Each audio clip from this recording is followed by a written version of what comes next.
Welcome to a very hastily organized, but I think really invigorating and exciting first presentation and discussion of the Charlotte Maxeke Mary Robinson Research Chair, which is supported by the Irish Department of Foreign Affairs. Just a quick note on the chair. It's called a reciprocal research chair. The idea is to help build communities of affinity between Ireland and South Africa. So it brings scholars and creative arts and practitioners and the rest from Ireland to South Africa to spend time here.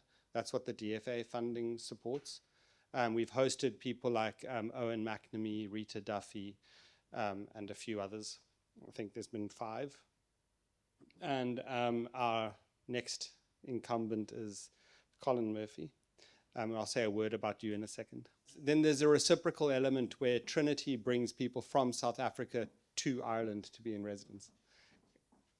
So the performance today is called The Invasion of Melos. Well, it's about the play that Colin wrote called The Invasion of Melos, an adaptation of Thucydides Melian Dialogue. Close enough.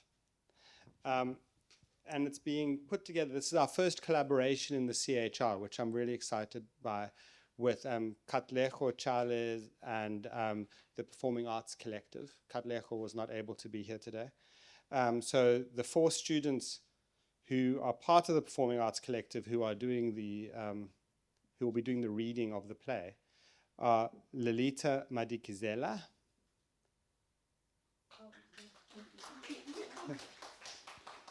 Lifa Mafulako, Asisa Mbangi, and Puleng Lebitsa. So Colin Murphy is a playwright, a screenwriter, a journalist. He's a man of many hats.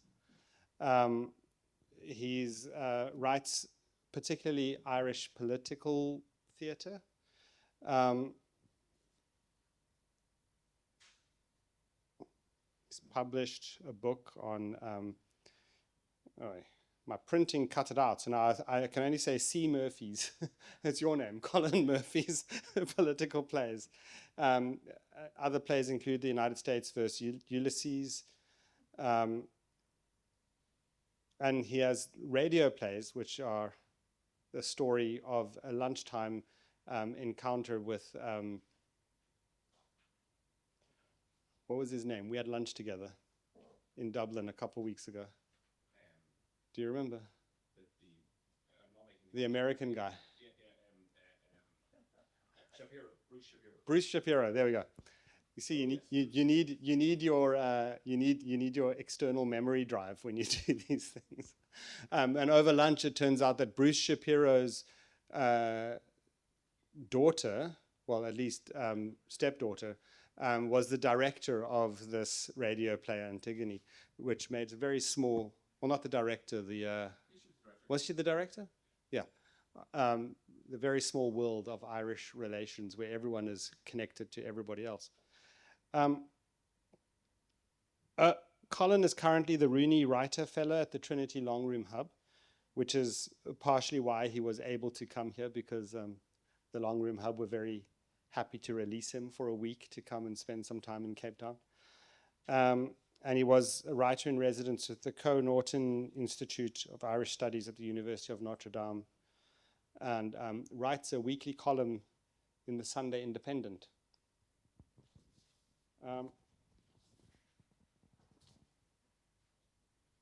So that's all I have from me. I'm going to hand it over to the author. For those of you who don't know me then, my name is Thucydides, and I am the author of the history, I like to think the definitive history, of the Peloponnesian War. The war took place between rival empires, Sparta and Athens. It lasted almost 30 years. It blew sometimes hot, sometimes cold. Never before had so many cities been destroyed.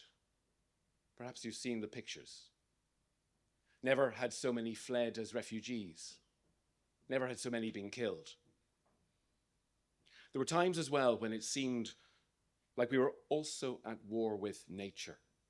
Drought, eclipses, famine, earthquakes, and, of course, the plague. All these calamities coincided with the war. But why did the war happen? Well, that at least is relatively straightforward. Sparta was used to being the unrivaled power in the region, the hegemon. But Athens began to grow in strength and expanded its empire and its sphere of influence. So Sparta grew nervous. And when two great opposing powers grow nervous, war becomes inevitable. I realized early that this was going to be a great war. That was because both sides were at their peak, and such was their power and influence. They were going to force all the countries around them to choose a side. At the beginning of the war, I was a general in the Athenian army, but I was blamed unfairly for the loss of a strategic city. There was a populist move against me and I was fired. So I went into exile. But that had one advantage. I had by then decided I wanted to write about the war. In exile, I was able to spend time in Sparta and amongst her allies. And so I got to see and study the war from both sides. Of course, I couldn't capture everything with complete accuracy. Writing history is difficult. I tried to challenge my own assumptions and to question and chase down every detail. But even witnesses to events can be unreliable. So when I don't know exactly what was said, but I know what decision was made, I imagine the dialogue so that it could have resulted in that decision. Some might call that artistic license. But I agree with Aristotle that history and poetry are different things with different ends. I've tried to write without art or artifice. I haven't written this to please or to entertain. I've written it to last forever. This will not be the last war. These events will recur into the future, perhaps not with the same protagonists, but with the same patterns. Hundreds, well, maybe even thousands of years from now. Perhaps people will still study this war and learn from it. So, today we are looking at just one episode in that war. We are on the island of Melos, a prosperous, peaceful, neutral, small island. It has been a period of cold war between Athens and Sparta. In ethnic terms, the Melians have an affinity, a shared blood if you like, with the Spartans. But Sparta is further away. The neighboring islands to Melos are all within the Athenian alliance. So Melos, caught between the two empires, has chosen to remain neutral in the war. But Athens, it transpires, is no respecter of neutrality. They have blockaded and invaded the island. And the sides have now agreed a pause in hostilities to allow for talks. The Athenians, represented by their ambassador and their consul, are to come to the chamber of the Melian Council.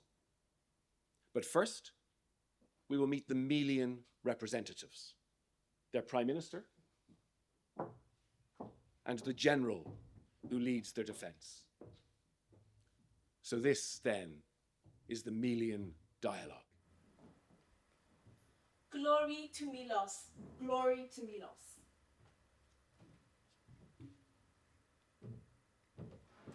General, Prime Minister, the siege is complete, a total blockade.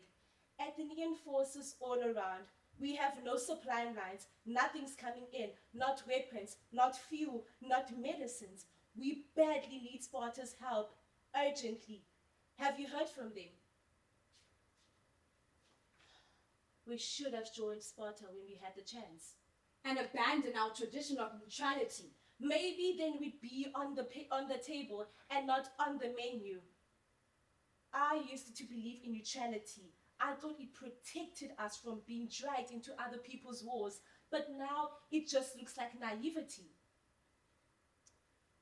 The Athenians, they've been in contact. What do they want?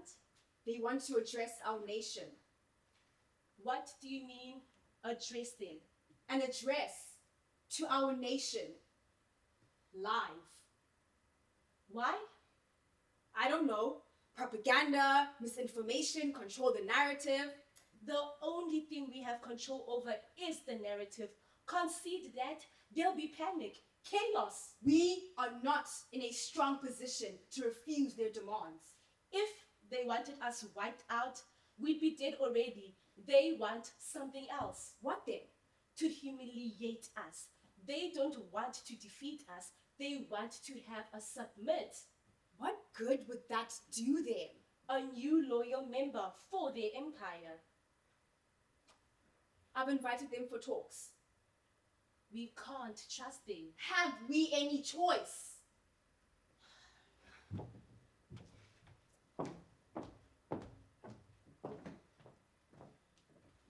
General, Ambassador, Council. You call yourselves Democrats, but you refuse to have us directly address your people. We represent the people. We are the people. If you have confidence in your role as representatives, you should trust your people not to betray you. It is not the people we do not trust. You feared we would deceive them with our misinformation, seduce them with our rhetoric, I think you overestimate your powers of persuasion. and yet it is you who seems to fear those powers. Well, let's abandon the rhetoric then. No speeches, no oratory. We'll tell you what we want, point by point. Challenge us, interrupt us whenever you like. We settle each point, and then we move on to the next. A calm and rational discussion, in good faith. You worships have us surrounded. That's hardly good faith. Please, General. Do you really think that this is an honest argument, that they might let us win? Either they win the argument, in which case that's the end of independent Melos, or we win the argument, in which case they'll ignore it and resume the bombardment. Let's not waste time speculating on hypotheticals. We came here to help you, to help secure the future safety of your country. If that's not of interest to you, we might as well leave now. Speculation is only natural when so much is at stake. But we did invite you here to discuss the safety of our country. We'll listen to what you propose. We could start by claiming our right to this land, because we did save you from the Persians in the last war. But there are treaties. Or we could claim that this campaign is justified by your past hostilities towards us. What hostility? We have never. But we do not want to waste your time with arguments that we wouldn't believe anyway. We suggest you don't waste our time trying to convince us that you're not in league with the Spartans. We are not in league with the Spartans. We know you've been thinking of joining the Federation. It would be purely a trade relationship. Let's not argue about history, about facts. Facts matter. There's only one fact that really matters. Strength. We all know how the world works. The strong do what they can. And the weak suffer what they must. But the rule-based order, the laws of war, international law, the cause of justice, we have rights. We are not here to talk about rights. Equals talk about rights. I'm always suspicious of talk about rights in war. It's usually a way of ignoring reality. We are here to talk about interests. Your interests and our interest. Very well.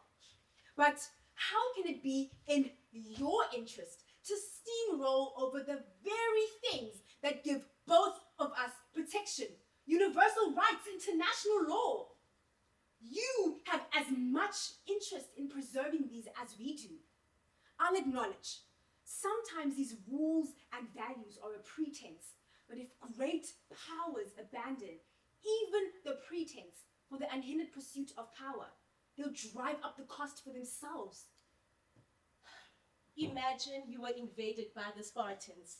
What do you think they'd do to your people if they weren't restrained by humanitarian law? That's the difference between you and us. We don't imagine being invaded. Imagine your friends in Sparta did invade us. Do you really think you'd be so concerned about our rights then? I suspect you'd be cheering them on. People tend to worry about justice and rights only when it suits their strategic interests. You're only talking about values because you think they can protect you. Your high-minded notions are just self-interest. Besides, Sparta has grown decadent. We don't fear them. What we do fear, though, is dissent on our borders, in our sphere. That's why this invasion is in our interest. But it can be in your interest as well. Think of the benefits that will flow from you joining our empire. To both of us. The stronger and more stable you are, the greater those benefits. So you have nothing to fear from our occupation. It is in our interest to preserve your state. How do you claim that it's as much in our interest to be occupied by you as it is in your interest to occupy us? Because if you agree to join us, we don't have to destroy you. We can give you guarantees of our neutrality. Benevolent neutrality. Friends, not enemies. Allies of neither side. Look at the map. You lie within our sphere of influence. Your sphere of influence. This is a sovereign, independent state, not some colony or dependency. You say that like being a colony is something to be ashamed of. But this is the way empires have always been won and defended. Not by sitting back and defending territory only when attacked, but by expanding empire to deter attack. This is what powerful nations have always done and always will do. We pursue security, honor, and self-interest. The world is watching us. What do they see? They see a state that is within our sphere, yet claims to be neutral. That makes it look strong, and us weak.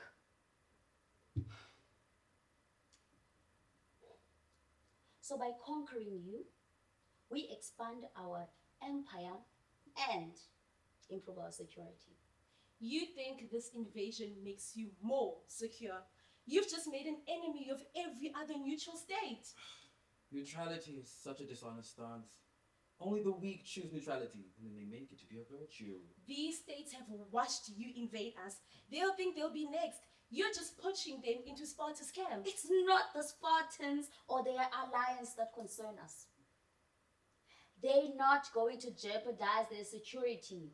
They don't want to risk an all-out war. But Melos, you are simply too close to Athens for us to risk you joining Sparta's alliance. We feel that making our intentions clear here will help convince the other neighboring islands not to do anything rash. We know how uneven this battle is, but we're fighting an injustice. Fortune will come to our aid. The Spartans will come to our aid, even if it's only shame that motivates them. Oh, the Spartans. You think shame will make them aid you? Or honor. Oh, when their own interests are in question, then the Spartans are the most honorable men alive. They're very good at defining what pleases them as honorable, and what suits them as just. But that's it. Their self-interest. That's what will oblige them to defend us. They won't want to risk losing their confidence in their allies or empowering their enemies. Their self-interest lies in their security. Justice, honor, the pursuit of those is dangerous. Danger is something the Spartans prefer to steer clear of. We share a common blood with them. They will face danger for that. It is not blood or kinship that provokes nations to intervene. It is the superiority of force. Look at the Spartan record. They never go to war until they have assembled a coalition. That process is so unwieldy that it makes them incapable of responding quickly. We are totally dominant here. Why would the Sparta risk their reputation by intervening? They might send aid for a time, but they won't put boots on the ground. This is the real world, governed by strength, by force, by power. These are the iron laws of the world since the beginning of time. These talks were to decide whether your country would face prosperity or ruin. I will be sorry if they prove to have failed. You said you would negotiate with us for the safety of your country, but in all these negotiations you have proposed nothing which could save your people. Your strongest arguments depend upon hope and conjecture. You've placed your hope in the Spartans, who will, in the end, betray you. And your own resources are far too thin for you to possibly defeat us. Melos has never yielded to a siege. Melos has never experienced a siege like that which is ahead of you. Face it, you don't have the cards. We're not playing cards. You're gambling with the lives of your citizens. We have a good offer. You get to continue and to enjoy your homeland, see it thrive, safe, under our protection. What is shameful about that? You have a real chance to save yourselves and your people and your country now. With us, you have the cards, but without us, you don't have any cards. You are a tiny island. You cannot even feed yourselves, let alone defend yourself. What option do you have? You have 24 hours to let us know your final response.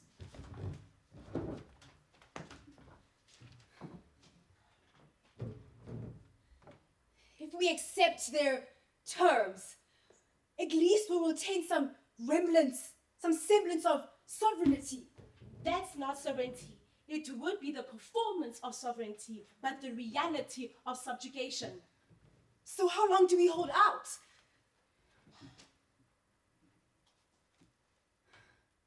Yet you want us to fight.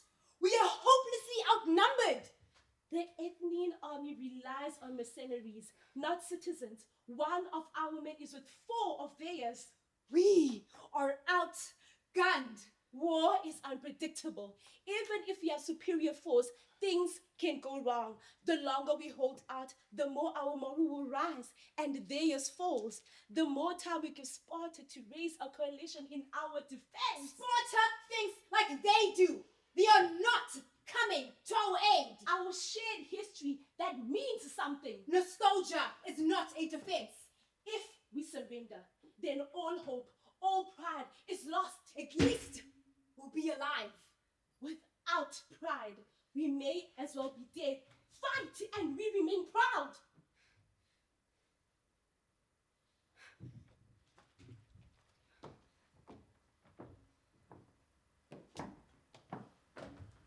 They are more afraid of shame than they are of us.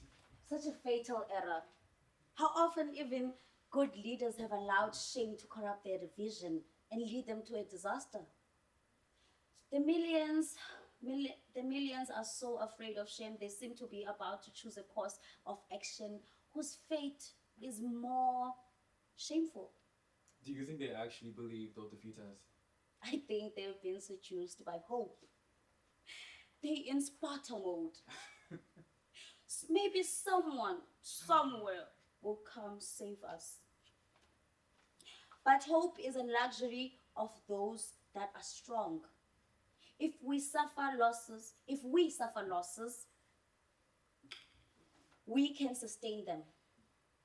That makes our hope justifiable. But the weak, like the Melos,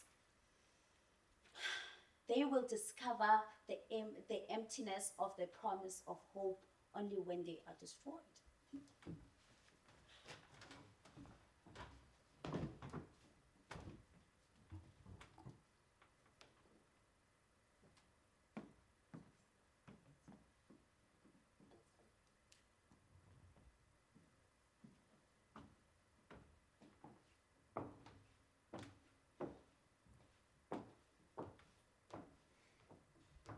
People of Melos, we have long cherished our independence and our neutrality. We have invited the Athenians to respect that. We offered them friendship. We promised them that we'd never take up arms against them. They spurned our offer. Our resolve today is no less than it was when this began. We will not betray our proud history in a moment of panic. The gods and our courage have protected us until now. We shall put our faith in them again. And we shall trust in the Sparta, though we have remained neutral in their war with the Athenians, as was our right. They are our kin, and they will not let us down in our hour of need. We will take this fight to the Athenians. Glory to Melos! Glory to Melos!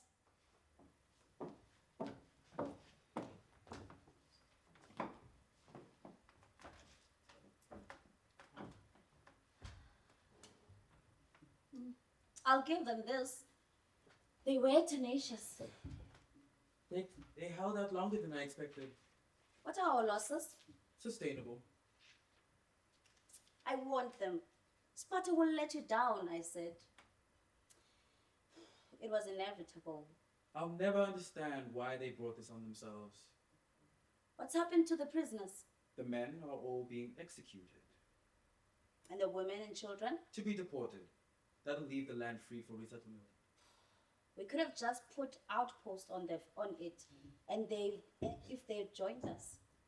But it will be nice to own it. After all, it is our sphere of influence. The Iron Laws. Since the beginning of time.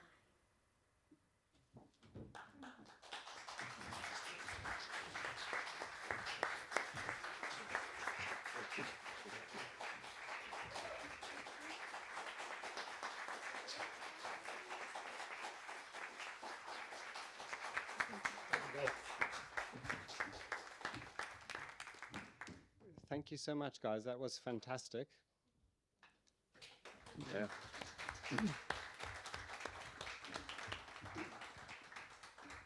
They had about an hour and a half's rehearsals. So Yeah, they received the blown away. script Yeah. yesterday, I think, for the first time. So And in fact, I even saw some of you leaving the script down and just, you obviously have the lines already, so it's kind of amazing. Yeah. So what we're going to do now is I'm going to hand over to Colin for about 15, 20 minutes to talk a little bit about his work and this work, and then we're going to have questions and answers and discussion with the audience. So I'm a journalist by background, and then I started writing plays and films, and I also make documentaries. So this is all storytelling in different forms. And because of the different forms of story that I move between, I'm very interested in the difference between fact and fiction.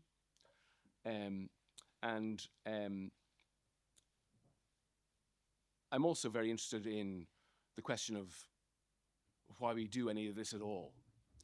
And particularly when the news is so all-consuming, why there might be any value in moving away from the news into the world of fictionalization or dramatization or fiction at all. And I'm going to reflect a little on what I've learned from doing this over the past 10 to 15 years or so. In storytelling terms, we talk about an inciting incident. And the inciting incident is the thing that provokes the hero of the story to leave their comfortable world and embark on a journey. And in my own story, my inciting incident was this, which the old fogies in the audience like me will perhaps recognize as Lehman Brothers in September 2008. And the investment bank, one of the largest in the world, which collapsed overnight. And one of the iconic images of it was staff members leaving with these file boxes. Actually, I saw one of them quoted later on, and they were asked what was in the file box, and they said, "Look, we were leaving with absolutely nothing. We raided the canteen. we had sandwiches in them, as well as their papers and stuff." This is the middle of September 2008, and 2 weeks later, the Irish banking system appears to be on the brink of collapse. Perhaps some of you were there at the time. And the government calls the most senior bankers and other key figures like the governor of the central bank and the attorney general into government buildings. And they basically lock themselves in overnight. Nobody knows what they're doing. And in the morning, they announce that they have guaranteed the banks, like this magic formula, this bank guarantee, in order to stop what had happened in America, to stop collapse. And I didn't know anything about banking or about economics, but I did know something about what makes a good play. At the time, I was an arts journalist, and one of the things I was doing was a lot of theatre reviewing and interviewing playwrights and that kind of thing. And this was a story about a group of men, all men, locked in a room overnight, besieged by enemy hordes, and they have to come up with some solution to save their people. I thought, that sounds like a play. So I kept on expecting one of the Irish theatre companies or playwrights to send me a press release as a journalist saying, the play you've been waiting for, the play about the bank guarantee, and it never came. And eventually I went to one of the theatre companies and I said, I think this would be a great play, and I'd like to take my journalistic toolbox and go and research it and write it for you. And that was Fishamble Theatre Company, and to my amazement, they said yes. And this was what we did. The play was very documentary in style, and we staged it. We made a virtue of necessity. We had very little budget. We didn't have time to rehearse it properly. So like today, it was a rehearsed reading. I think the actresses had about 5 days rehearsal, so they did get a little more luxury than you guys. But that's their scripts they're carrying. But of course, the scripts kind of looked like documents, so that kind of worked. And then our set, incredibly simple, table on rolly chairs and table, and all the file boxes, kind of an allusion to Lehman Brothers, but also to the fact that this was based on my research. There's some of the books on stage that I had used. And for the last act of the play, which of course the play was sort of about a magic trick, and it ends on this artificial high because the government thinks they've found the solution. And by the time the play went on, we knew that it wasn't the solution. Actually, it was almost the start of the ongoing disaster that would culminate in the bailout. And so we needed a final act, and the final act was a discussion. Every night at the play, we brought experts, economists, historians, politicians as well, up on stage and allowed the audience speak back to them and to the play. There was something, like as somebody who professionally went to theatre and wrote about it and thought a lot about it, it seemed to me that there was something a little different in the audience, in the atmosphere, in the response. And I think what that was about was a kind of what Aristotle calls catharsis. And in a way that's a little bit different to a normal play and even a great play, when you're putting contemporary, topical events that people have experienced, that have had great influence on their own lives, and you're putting them on stage. You're holding a mirror very directly up to the society and the politics around you. It just seemed like a really exciting way of doing theatre and using theatre to help an audience find a catharsis. And I was very lucky then, and I got a film producer on board, and we got funding from Screen Ireland. And so we moved to make a film of it, or a movie, if you like, which we called the play had been called Guaranteed, with an exclamation mark. We called the film The Guarantee. And that was an incredibly steep learning curve, because in theatre, in Irish theatre, but in theatre generally, the writer is kind of at the top of the pyramid, and notoriously in film, the writer is at the bottom. The writer hands the script over to the director and the producer. They get the money, they do the casting, they need to change it, they don't like it, they need to fix it, whatever, they get to do it. That's the traditional model. I was enjoying learning from the director about how to adapt my own play for the screen. But he was placing me under great pressure to make it conform more to what Hollywood or the cinema audience expects of a movie as opposed to a documentary drama. And the two key characters were the Taoiseach, Brian Cowan, played by Gary Lydon in the front there, and the Minister for Finance, Brian Lenihan. And the director was demanding that I write a scene where the two of them have a big fight, like a kind of culminating scene in the movie. And I kept saying, but they didn't. Like, this is based on research. I'm a journalist by background. I've spoken to people who were in the room. I've read all of the documents. I've got off the record sources. There's no evidence that they had that kind of fight. And he was frustrated with me, but I won that argument and I didn't write the scene. And then he went into the studio and they filmed it, and as happens often in film, things went wrong. And he found himself in the edit room afterwards. I wasn't allowed in there. And they realized they had an incomplete film. Some of the scenes, there were problems with lighting, people fluffed lines, there were problems with sound, it was rushed for different reasons, because we were, the nature of Irish filmmaking, and more so even sort of 10 years ago, we were operating under really tight budgets and deadlines. We had about 70% of the film, but we were missing crucial jigsaw pieces, and what we had just didn't make sense.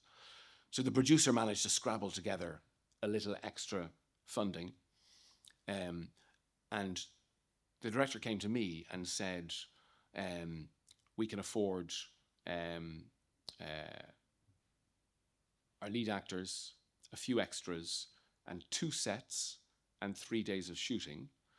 You have now got to write scenes to fill the gaps in the film, independently entirely of what you wrote before, because we can't afford to reshoot those. You've got to write some much more economic scenes, or we've got no film. So I wrote the scene about the big fight between the Taoiseach and the finance minister.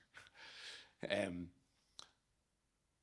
that was actually the moment when I really became a dramatist, because that was the moment that forced me out of my comfort zone of journalism, research-based, fact-based dramatization, and it forced me to make that imaginative leap to do something that was, more what we think of as storytelling.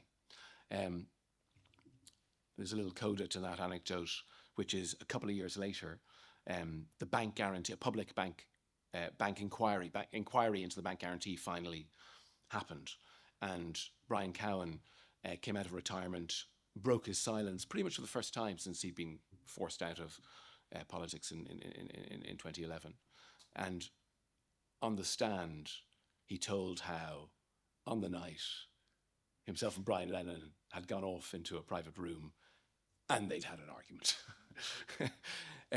And I learned something in that about not just the nature of storytelling, but of how, in some mysterious way, storytelling interacts with truth, and how sometimes by looking for the story or the drama or the narrative arc in something, it can actually lead you closer to the truth. And I think this is an idea probably most famously captured by a guy called Joseph Campbell, who was an anthropologist, a mythologist in the 20th century, and he wrote a book called The Hero's Journey.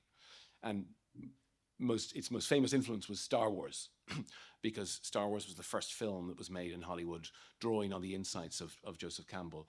And his basic idea was that there is a mono-myth, that all storytelling in all cultures, you know more about this in South Africa than I do, having so many diverse cultures, but that all storytelling at all times follows the same shape, the same patterns, and so this is what he calls the monomyth. And I was learning to discover the nature of this, and how by looking for that shape in facts, in history, I can actually unlock the truth of a story. Other things that I've amongst the other things that that interest me and that I've learned from this is the difference between journalism. A key difference between journalism and drama is that journalism is often about judgment. Think of the headline, think of the editorial. This was the one of the protagonists of our film, so that's the finance minister, Brian Lenihan, hugely judged by the media at the time in a way that was necessary and was a part of the process of accountability. Drama is about empathy. It's about walking in people's shoes. It's about seeing the world through their eyes. And even though it may be necessary to judge people you see as the villains of the piece in the media, it's also necessary to strive or struggle to empathize with them in order to understand why they did what they've done. This is a still from a play I wrote about the Anglo-Irish Treaty in 1921, which was when the Irish, to try and bring an end to the bitter war of independence with Britain, we sent a delegation led by Arthur Griffith, who had spent time here in South Africa, in fact, and Michael Collins over to London, where they sat across a table against Lloyd George, that's him standing there, and Winston Churchill, and others, to try and find peace between the two islands. And this is another of the advantages of drama over journalism or history. Even when you're doing a history play, a history drama, you might say, well, what's the point? You know, why does it work as drama? Why is it exciting when we know what happened? But actually, drama allows you to unlock the things that might have happened but didn't. Through that act of empathy with the characters in history, through that stepping in their shoes, seeing the world through their eyes, you realize that things didn't necessarily have to unfold the way we know they unfolded. It's the idea of contingency. It's the idea of drama opens up the counterfactual, what might have happened, in order to remember that it didn't have to be this way, and things happen the way they happened because of decisions, because of moments of weakness, moments of vulnerability, moments of fear, because of mistakes, because of accidents. And I think that's something that really excites me in writing these history plays. It's unlocking that again in history, opening history up afresh. The other thing that I think is happening, people might say, or people do say, in this world of digital media, theatre is anachronistic. It's out of time. What's the point when you can put the same effort into your Instagram feed and you might go viral and have millions of views? But at the same time, that Instagram feed and the other social media are echo chambers, and they're polarizing us, and they thrive on outrage. They thrive on demonizing the other, as opposed to the empathy that theatre thrives on. So I think that theatre, instead of being an anachronism, is kind of an antidote. And if you think of those addictive, compulsive, polarizing, outrage-generating echo chambers that are in your hand on your screen, and how they suck you into your own world, and maybe don't even, encourage you to leave your bedroom, and then think about the sort of radical proximity of the theatre. We're all shoved in together, and often in theatres, and the seats are notoriously uncomfortable, and you're literally touching knees with the person next to you. That's something that we need. So back to Thucydides. I think not a bad likeness. After the outbreak of the war in Ukraine, I was writing about it as a journalist, and I was also looking for some way to respond in some way, to use this thing that we do, theatre. And I went back to Thucydides, who was one of the first historians. He's sometimes called the first scientific historian, because he, as you heard at the beginning, which my words were, a version of his own words in his own introduction. He was very careful and rigorous about how he wrote his history and about how he used his sources. So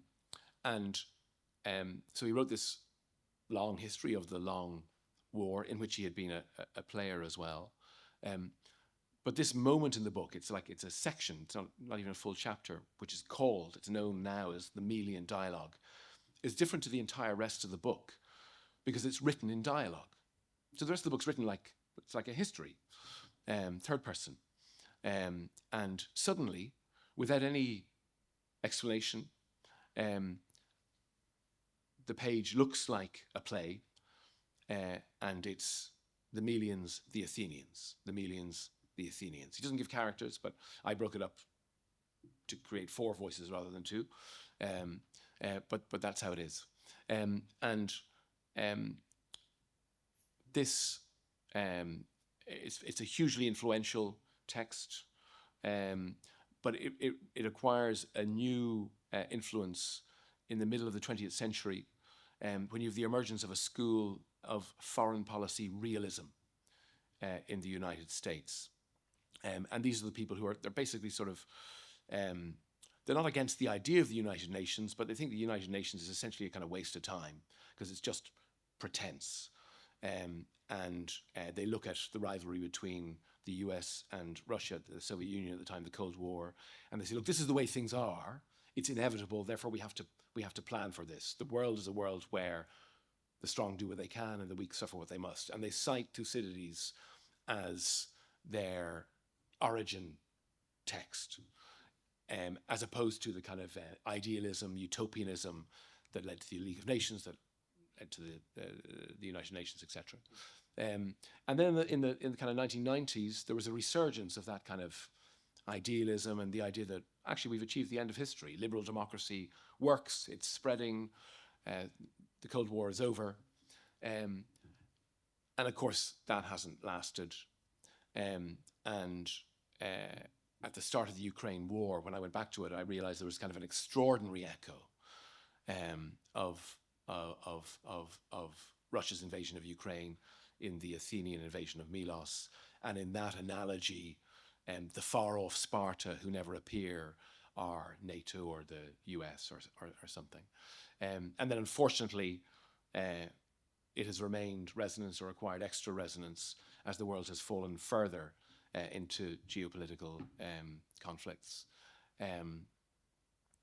And shockingly then, in recent months, the Trump administration have actually started, I think unknowingly, actually quoting from Thucydides. Some of the lines from Trump and Stephen Miller have echoed it very closely, and I then have taken those lines in turn and work them back into the script. And then at Davos earlier this year, Mark Carney, the Canadian Prime Minister, explicitly quoted that line, the strong do what they can, the weak suffer what they must, as his analysis of where the world has got to now and the fact that we have to adjust to a rupture with the old age. But there's one little sting to that, which is that a lot of these people take Thucydides as a lesson, as if Thucydides was advocating the perspective of the Athenians, that the strong do what they can.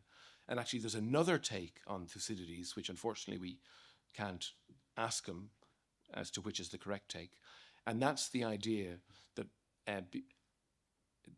Thucydides as an Athenian was holding Athens to account for a war which it would go on to lose.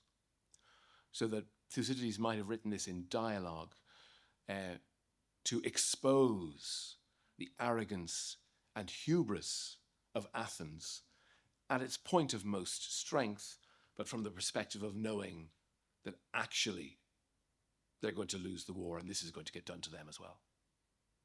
So that brings us full circle. Thank you so much, Colin. I mean, there is so much in what you were talking about, and I don't want to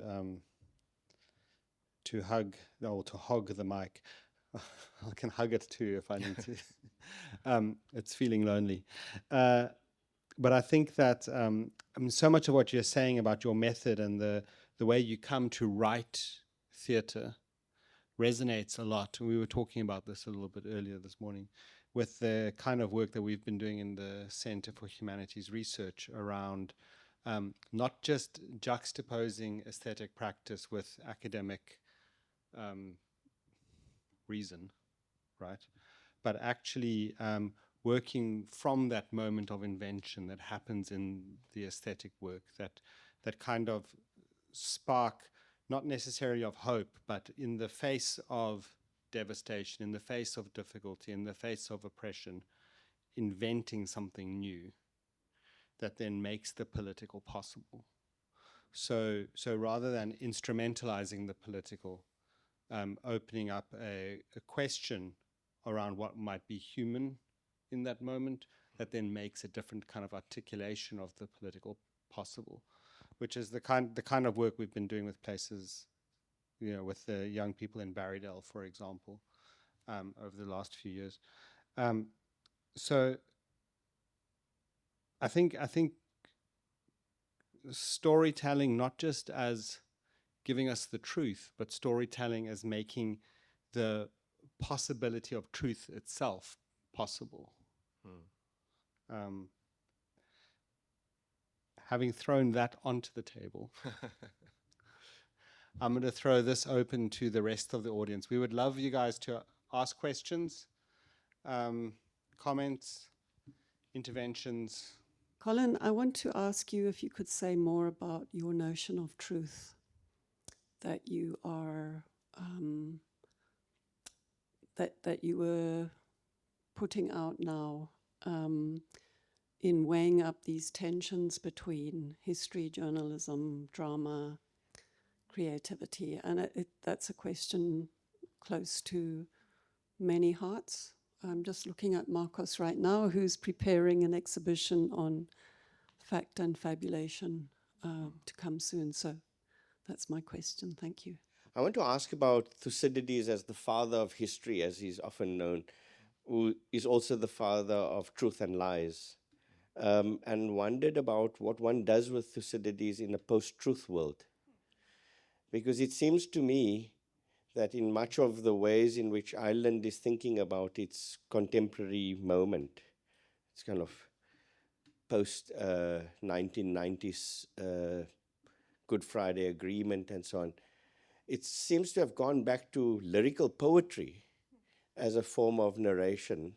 So I'm thinking about all the kind of great poets from Heaney onwards. And, Heaney's Quoit Troy, which was written in 1990, signaled the onset of a different way of reckoning with the violence of the decades that we had encountered apartheid. There's some kind of overlap. So I'm wondering, what does Thucydides do for us It's not a hostile question. I'm just curious because it seems to me that a post-truth world requires a different kind of sensibility to deal with the kind of predicaments of, violence and so on.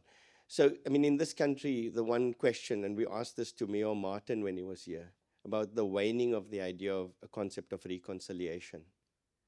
So we end up fascinated with kind of the question of truth, but it doesn't seem to have dealt with the problem of a post-truth world. I don't know if that's registering anyway in any way. So basically, is Thucydides, is Thucydides capable of dealing with a post-truth world? I'm now not talking about Thucydides. I'm talking about my version or interpretation, and I'm not a classical scholar. So, like any other source, in a sense, I'm taking advantage of it and using it to my own ends. I think I don't accept, or I don't want to accept, that we're in a post-truth world as something that we can't escape. I would fear that might be the current condition, postmodern, whatever. I draw some hope from increasing awareness of the harms of digital technology, social media, and moves to regulated, or if not regulated, top-down moves from the ground up to kind of cut back and that. I think truth is something we keep fighting for, and I think there's been a contradiction embedded in every evolution or revolution in media, which is that the gatekeepers of the old media, and as a columnist in a broadsheet newspaper, I'm one of those, always lament the new media as bringing with it a new era that's in some ways post-truth, because what's being disseminated isn't under the control of the previous elite, but at the same time, what's happening is a democratizing. So there's this tension with every new media since the printing of the Bible, and I'm so very conscious that as I often amplify arguments around social media and its harms, that I am also being something of a cliche as a representative of the older media that fears being replaced by the new media. So, and obviously there are a lot of people using this new media in pursuit of truth, and post-truth, and alternative facts and fake news are things that everybody, or people, sort of tend to throw at the other side, whichever that other side is. So I'm conscious that even as it seems to get more difficult to pursue truth, we have to keep trying. And that brings me back to the first question, which is, well, what is that truth? And I could be accused here of having my cake and eating it, because on the one level, I work as a journalist, and that's kind of where my formative training is, and that's about absolutely rigorous pursuit of an exposure of the facts, and yet, when I come to writing drama, what I've discovered is that what facts give you is chronology. If you want to have an audience understand something, get inside something, empathize with it, you need, first off, you have to choose your fact. There's always a selection of facts, but also you need to take an imaginative step. And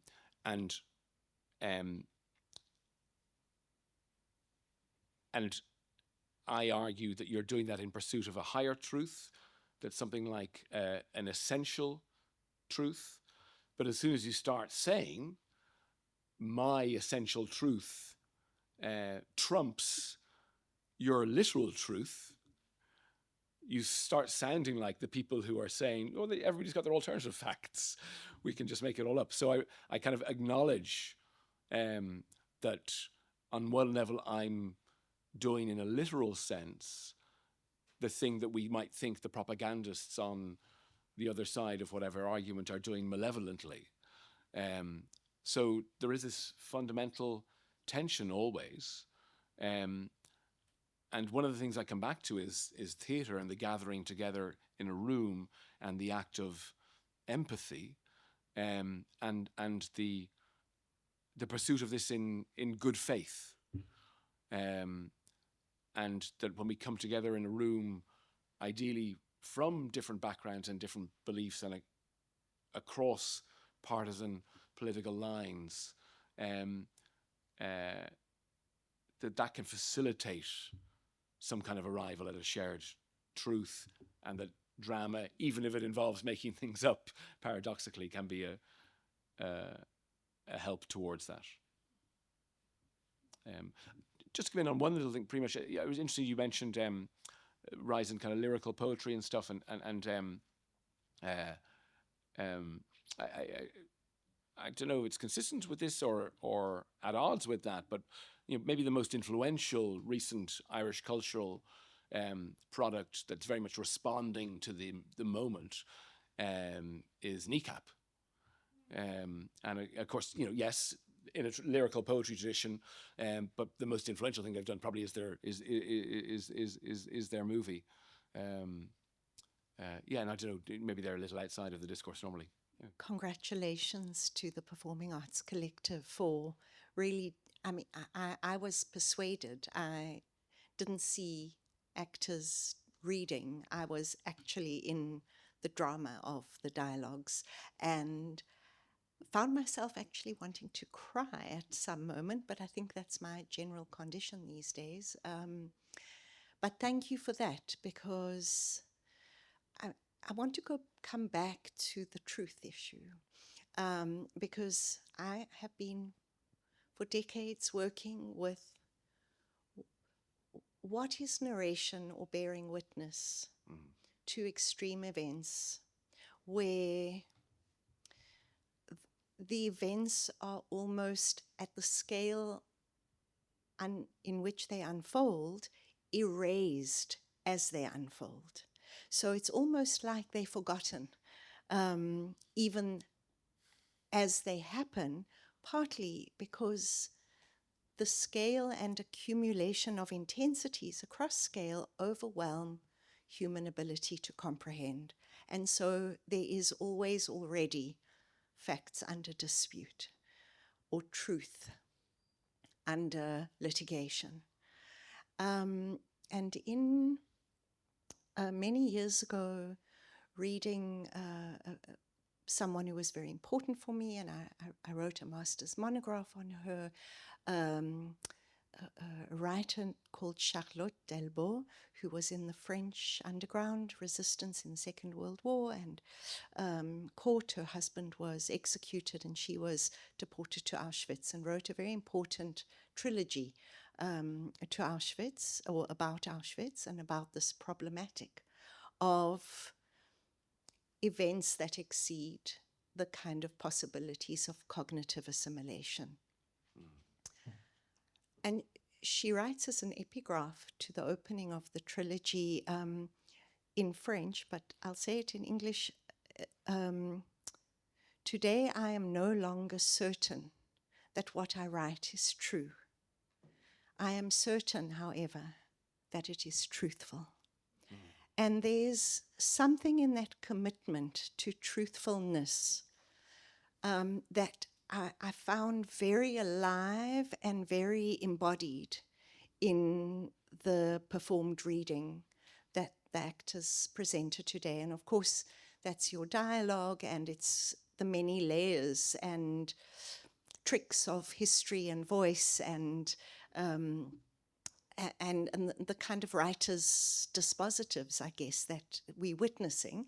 But to hear you speaking a little bit more about the kinds of decisions, dramatic effects, what you were thinking about to render this, because you referred to Russia and Ukraine, but actually I was, watching this, of course, I'm thinking of Israel, which is a very well-known Sparta, and its Spartification is kind of intensifying and amplifying. But I was also thinking of apartheid South Africa, which was running a war across the subcontinent and beyond. And it was something of a kind of regional hegemon, military state, but also a Sparta. And so there's something very like of an Ur constellation that your dialogue offers. And in that sense, it, for me, allows me to step back from the truth of fact to the truthfulness of a certain kind of condition of power politics and what happens in moments of war, what happens in moments of extreme kind of dispute, where empires or where the bull elephants trample the grass in their conflict, in their war. So I guess that's more of a comment than a question, but it is also a request to elicit from you some reflection on some of the writing strategies around the dialogue in particular. Thank you. Firstly, is hope the luxury of the strong? And what does the work of art have in eliciting hope, and to whom? And then finally, how is hope necessary, or is hope necessary in that process of our desire to acquire truth? Suspicion of the term post-truth. And I had been thinking, Pramesh, during Erich Holl's seminar, when this term was taken so unquestionably. I never asked him that, but I was thinking, aren't we like playing the game of, this system that wants to, erode the possibility of truth? And as we know, Americans love to brand things and to market. So I think that some terms get into this danger of being taken as fact. So we're taking post-truth as a fact, as a historical fact, and then reversible. And I did agree with Colin when he was doubtful about that. My personal take on this, and it's going to be seen in the exhibition that I'm preparing, as Patricia said, called Facts and Fabulations, is that to propose an experience of truth, to understand truth as an experience rather than a concept. So rather than a branding or a marketing or a term or a finished term, but something that is always in movement. And when Moritz finalized saying, so that truth remains possible, that's actually the last line of my curatorial text. So you know that I didn't copy you, because I'm already saying. But it's exactly that. And so the question is for us to reflect, and it's not like my conceptualization, but hasn't truth always been a possibility? And in that sense, if we're still here talking, in a room together without killing each other, isn't truth already amongst us as a desire for truth? And in that sense, I think we should maybe try to challenge a little bit these terms that come and sort of give like a diagnosis of our time, that we cannot do nothing. And I think that instead of thinking we have to fight this, we should try to acknowledge, is this really happening? I mean, if we turn to ourselves and our conviviality and our possibility of being together in a room like this, isn't truth already here? And I love that distinction between true and truthful, and that resonates with me very, very much so. And I'm reminded of a play by Tom Murphy, who died just a couple of years ago. Tom, alongside Brian Friel, were the two kind of great dominant playwrights of the later 20th century in Ireland. Brian Friel was more famous internationally. He'd Broadway successes. It's a little bit like a Beatles and Rolling Stones thing. You know, I prefer Murphy's work, but and he wrote a play, one of his early plays called Famine, and it was in response to a kind of discovery that Irish culture made in the 1960s, that there had been a famine in the 1840s in Ireland. And Tom wrote, he wrote the play, but he also wrote about why he wrote the play. And he wrote about how the release of the history book, The Great Hunger, early 60s, I think, a little before my time, was this great shock to Irish popular culture, because somehow the culture, the society, had contrived to forget the famine. It wasn't being taught in school, or it wasn't being taught, you know, in its full significance, and so it's only a century on that some kind of conscious processing using art starts to happen. Now you'll find counterexamples, you know, and obviously things were written at the time, but you know, the other great famine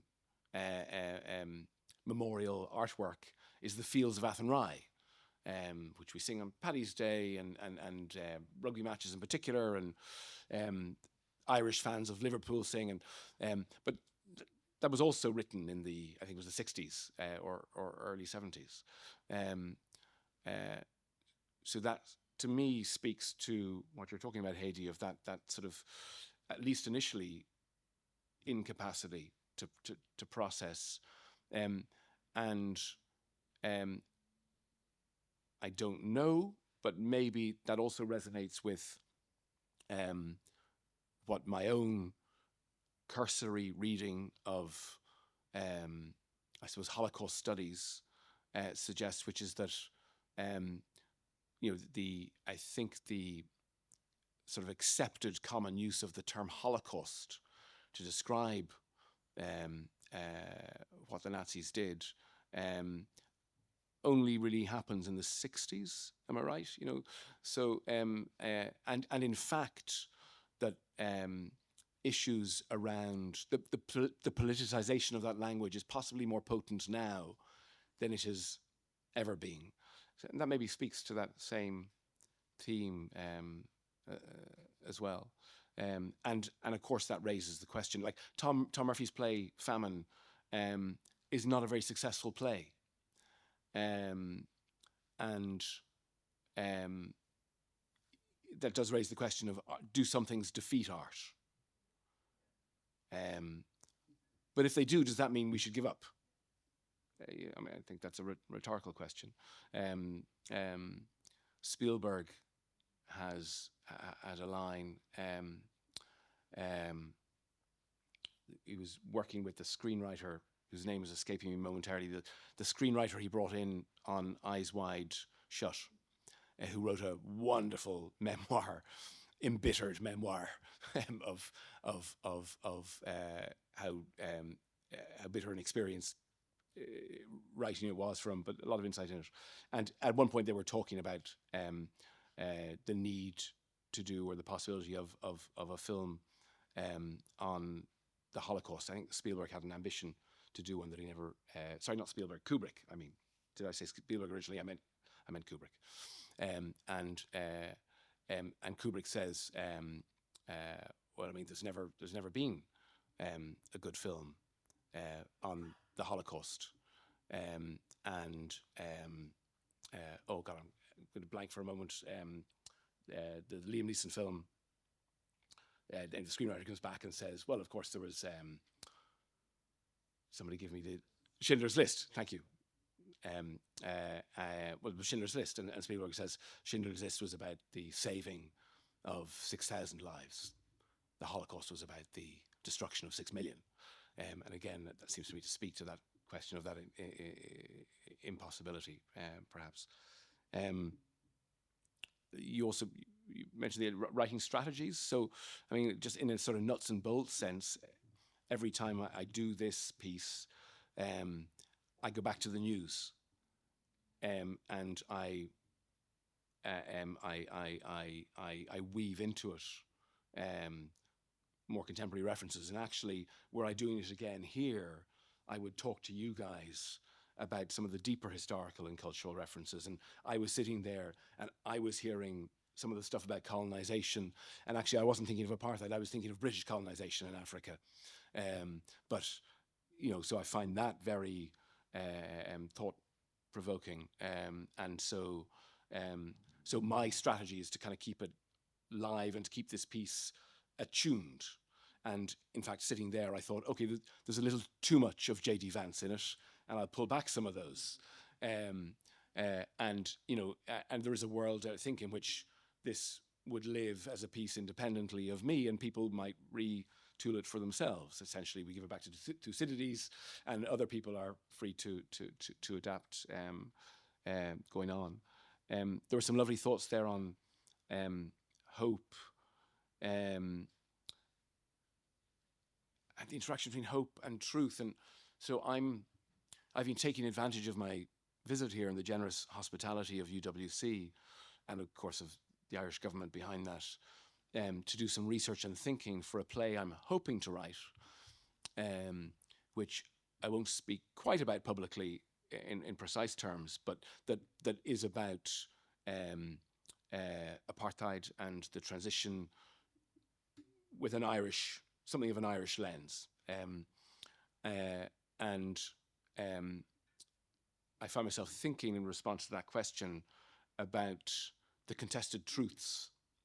And I've been just reading a lot in the last few days, and I've been talking to some veterans and thinking about hope in the 1960s and the 1970s, and the times when hope was lost, and the people who turned out to be heroes and survivors, but went through times when they lost all hope, and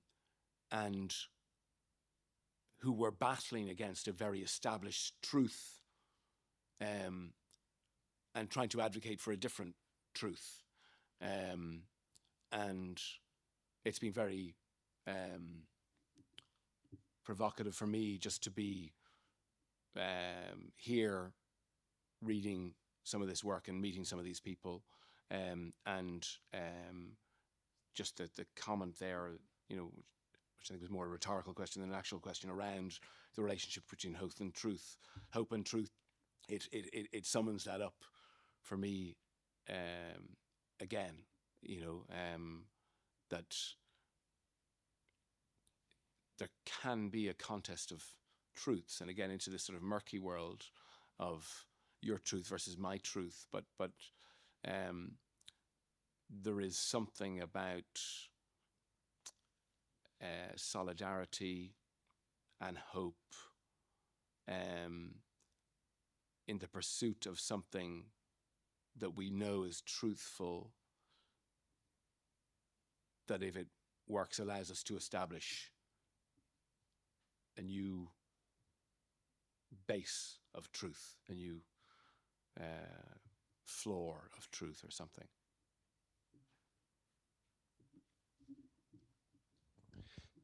So we have several hands up for a third round, and I think we have time for a third round if you have energy for a third. Yeah, absolutely.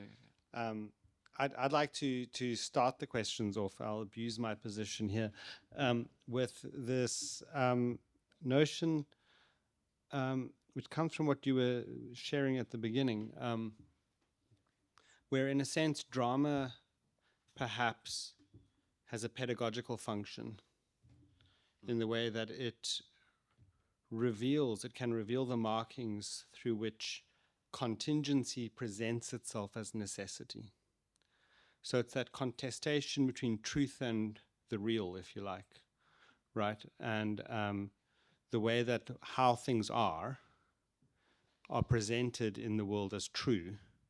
What theatre allows is you to unravel that so that you can show how things are a product of contingency rather than of truth, right? Yeah. And so then you get this notion of contingency as the truth, which isn't post-truth. It's in a sense what the philosopher Gilles Deleuze calls the truth of relativity as opposed to the relativity of the true. And so I was wondering if you could think a little bit out loud around that work of theatre, not necessarily as an instrument, but the act of playing as somehow revealing this structure in society. Yeah, and it's actually not a question, but I don't want us to lose the idea of running drama alongside what we're facing in South Africa at the moment with these commissions. So that affords society the valve, to discuss, to also, as somebody said, not so that things don't slip away. Because now, for instance, we're revisiting the TRC, which I think is too late down the thing with all the past presidents contesting that. We've got the Madlanga Commission. Let's get people into theatre so that we don't go into our echo chambers with our phones, etc., and start shouting at each other. So I would hate to go on record as a post-truth advocate, so I thought I'd better clear my name before I go down in flames. I think that post-truth is a consequence of empire and nation, and that what it deals with is the deceptive plots that I think in South Africa and Ireland we contend with again and again. So if you think about the way in which deception works and what does not get revealed in the Truth and Reconciliation Commission, for example, or these minutiae of deceptions in the everyday that became the burden and weight and the heaviness on these societies. And so what theatre does, and this is why I think in his play, Cure Troy is so important, about making educated choices, is that it allows you to behold. So hope, as he said when he came to South Africa, is that which you work for. And it's not just truth, it's finding the further shore, as he puts it in the Cure Troy.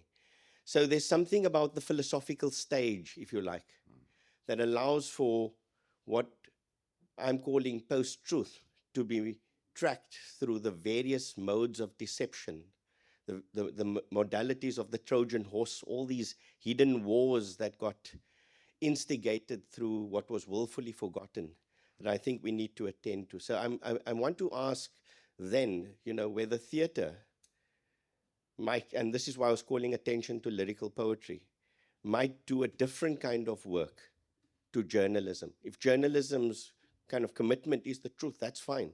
But what theatre does is that that's not its obligation. That it's actually asking us to behold, to anticipate what might be another way out, if you like. Like I think theatre, I think drama is a vital complement to journalism and to the writing of history. And I also have, to concede, it's not a panacea. It's not like if only we could, have 100% of the population attending theatre every week, we would overcome our partisan divides and our polarization. Of course not. But there is something in the process, coming back to Moritz's point, and the process of playing, the playfulness. It happens first. Well, perhaps it happens first on the page with the writer, but then it happens very potently in the rehearsal room with the actors, and then it happens with the audience, who are all invited into this act of playing, playmaking, and there is a kind of catharsis in that, and there is a kind of revitalization in that, and there is a kind of making of community in that, and there is, I think, a shared act of citizenship. I think there is a kind of constituting of citizenry in that. And I think it's no accident that in the Western tradition, theatre and democracy are born at the same time in the same place. And, clearly, they weren't a panacea there either. That's why we have the history of the Peloponnesian War. But they were somehow inextricable. And while acknowledging that theatre isn't a panacea, there is something about what appears to be a global decline in the quality and spread of democracy that is coincident with the spread of astonishing new technology. And we're only on the cusp of the spread of a more astonishing new technology, being the AI. And so, at the very least, that's going to be a whole new challenge.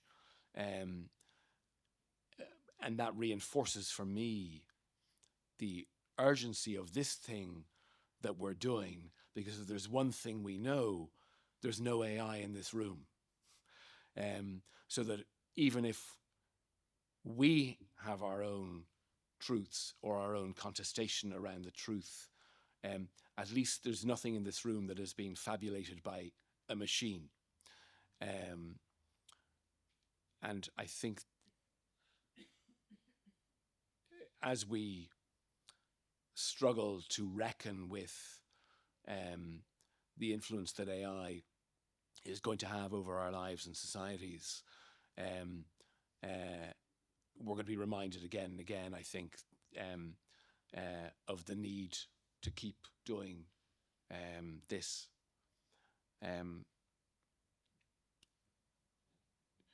You mentioned the commissions, and in Ireland we had a blight, which we seem to have emerged of in the sort of from the 1990s through, particularly in the early 2000s, of inquiries, and I guess it was a similar thing. And one of the things we were able to do with my play Guaranteed was we got it to the stage quicker than the government got an inquiry onto the floor. And I believe in inquiries. I believe in public commissions. It seems to me as an outsider that the Truth and Reconciliation Commission was one of the glories of the transition of democratization, and we haven't had one. And for all its failings or all its omissions, for all the deceptions that it allowed or that happened within it or outside of it, I think what it facilitated is better than the fact that in Ireland there has been no structure for victims to tell their stories, or in particular for those who are responsible to be given a means of telling theirs. And amidst all this talk about truth, it's kind of intriguing that at this, I'm not certain if it's actually on today, but over the past few days, past couple of weeks, Gerry Adams has been on the stand in another form of commission, a court in London, being sued by two victims of an IRA bomb in London because they're seeking to hold him accountable. And there are a lot of reasons to think it might not be for the greater good to hold Jerry Adams accountable today for what the IRA did during the Troubles, and there are good arguments that Adams was the single most important figure in bringing peace to the island. I don't think there are any good arguments or good evidence that Adams was not a leading figure in the IRA, and yet he's on the stand absolutely insisting that he wasn't, which seems to be because he just sort of talked himself into a cul-de-sac on that, in early years and can't get out of it. So that just seems to me to sort of resonate in interesting ways with this discussion we've been having around truth and lies and different means of reckoning with trauma. One of those means being commissions or inquiries or court cases, flawed as they may be. Another means being using the stage, using collaborative artistic activity, using this kind of coming together in community. But just going back to Thucydides, and I too am not a classicist, truly, so I hope I've got my dates and my thinking right. But I just wondered what you thought of this, Colin. The advantage possibly that Thucydides had over anything today is he had an audience who were well used to watching, well used to criticism, well used to criticizing authority. When things of the great plays and that they were put on, this is, the era of the great playwrights who and again, I may have been wrong with my errors there, but certainly that's the tradition that one knows about, where incredible satire and commentary, and no one was, maybe they were fearful, but they certainly went ahead and created through comedy as well as tragedy, but a commentary on their leaders and their failings, and with impunity, quite honestly. And I just wondered whether you thought, so who was our Thucydides today, and do we have a society that really is allowed to be that critical? Really, in a sense, are we not in a situation where, because of the way that the truth is curated for us, that people are either fearful, don't know what to say, what really is truthful, and also possibly that maybe I just sort of feel almost within my lifetime, if I may say, there's less freedom of expression. I fear freedom of expression being sort of quelled. So I just wondered what you felt about, I loved what I saw today, and I think it's very pertinent. And your point about colonization, and I'll get off the mic, was, I think it's equally true currently, colonization, I think, of this continent. So, there's so much that's so valuable. But whether you think that there is any difference to the audience as to how you can then perhaps write a truthful encounter and it can stand. All ages obviously have their blind spots, and anywhere that any time in which you choose to celebrate their freedom of expression, such as the Greeks, you're going to find things that weren't being expressed or were being suppressed. And I mean, the most obvious example was a society built on slavery, sustained by slavery. So those voices don't exist. And you jump forward then to Shakespeare, sort of, if you like, again in the Western canon, the next great age of playwriting. But Shakespeare can't write about his own time. He has to go back in history and write about the kings of 100 and 200 years earlier in order to reflect on power in his own time. And certainly, in formal terms, now today, we're in an age of unprecedented freedom of expression, and the social media platforms would argue that they have facilitated a revolution in freedom of expression, And I think that again speaks to the fact that there are always tensions. So, you know, when my attention is being monetized to make profits for Facebook or Twitter, that's quite expensive expression, even though formally it looks like freedom of expression. Your point, I think, reminds me that threats to freedom of expression do not just come from institutions of institutions of authority and power. They can also come from institutions of capital, of the market. And in that sense, when we look at social media and big tech, it's expression that seems to be free, but is being manipulated. But also threats to freedom of expression can come from what in other circumstances can be thought of as goods, such as solidarity and community and concern for other people. And those instincts can leave us to suppress our own expression, and when at a wider level that can I think can become something like what we came to call a cancel culture. So I think there are really interesting, sometimes contradictory trends in that today. But what I'll come back to is a conversation I was very lucky to have with Albie Sachs earlier this week. And I was asking him about historical stuff largely, but because while I'm here, I'll take advantage and I'll write an article for my paper. I asked him to reflect on South Africa today, and